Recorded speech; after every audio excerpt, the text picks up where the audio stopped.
Okay, guys. I want to thank Robert for inviting me to speak. I really appreciate it.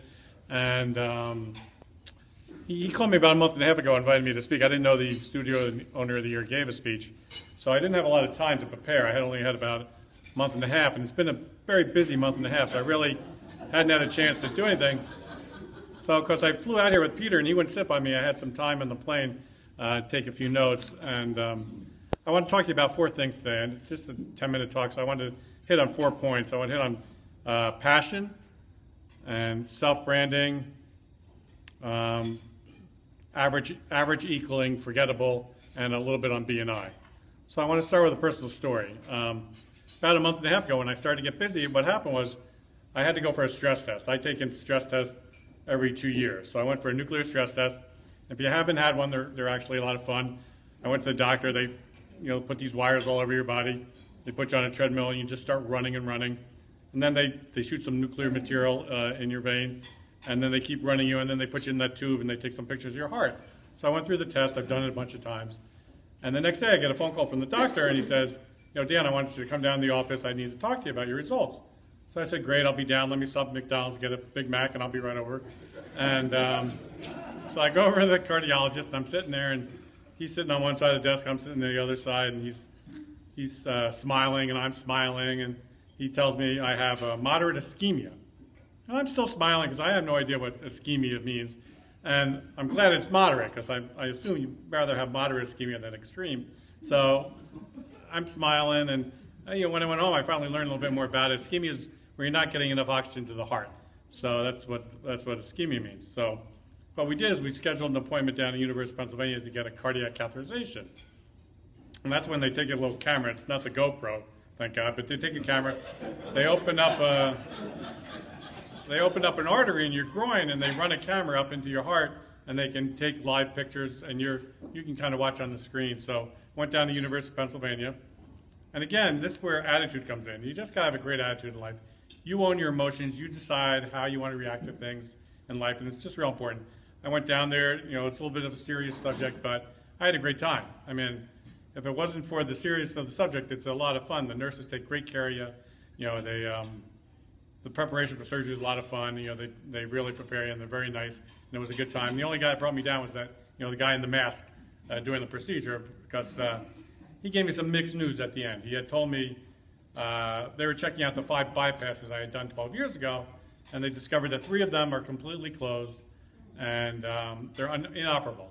They're too small. They can't do anything about it. So they sent me home, and they said, you have the 2 that are remaining. Those are the big ones. Those are the important ones. And they said, literally, that's your job for the rest of your life, is keep those 2 open, because when I fail to do that, then it'll be over. So that's what I've been dealing with the last month and a half.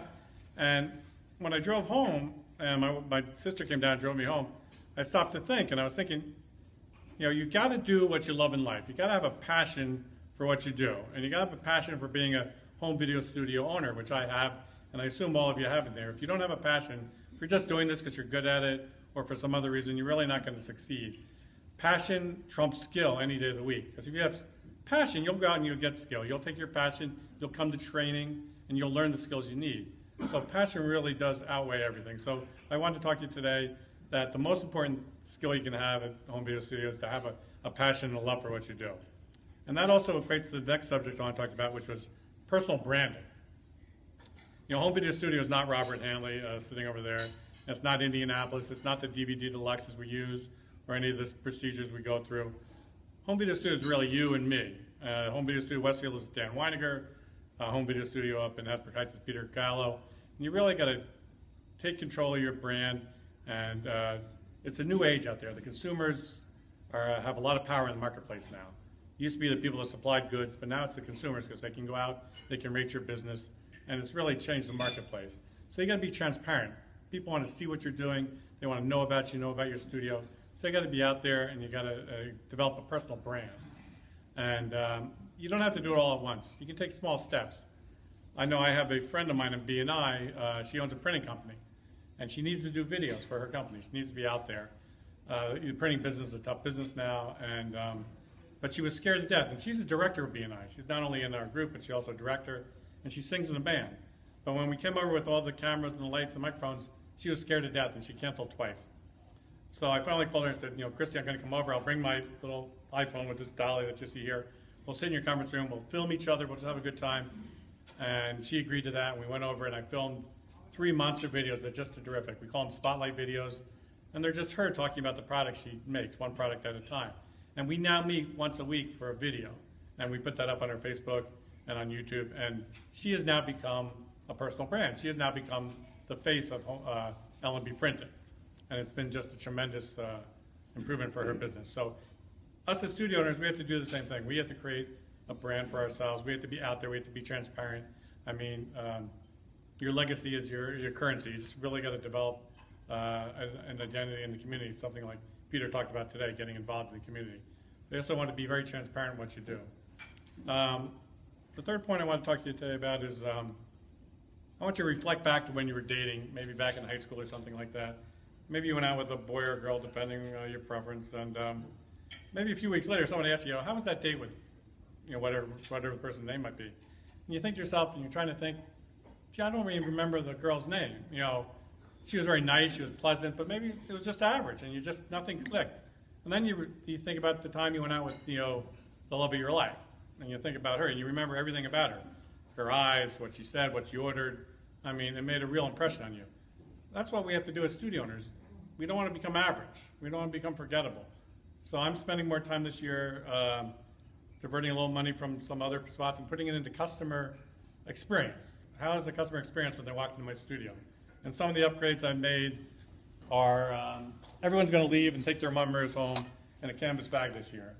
It's got my branding on there. It tells people to preserve their memories. It costs me a little bit more money, but I want to increase the experience when they come to my studio. And I want them to remember me. I don't want to be average. And I also created thank you notes. And this one says, thank you for your business. It's got a little cartoon picture of me on there. Makes it kind of personal. It's got our picture of all the before stuff on there. And on the back, it lists all our services over here.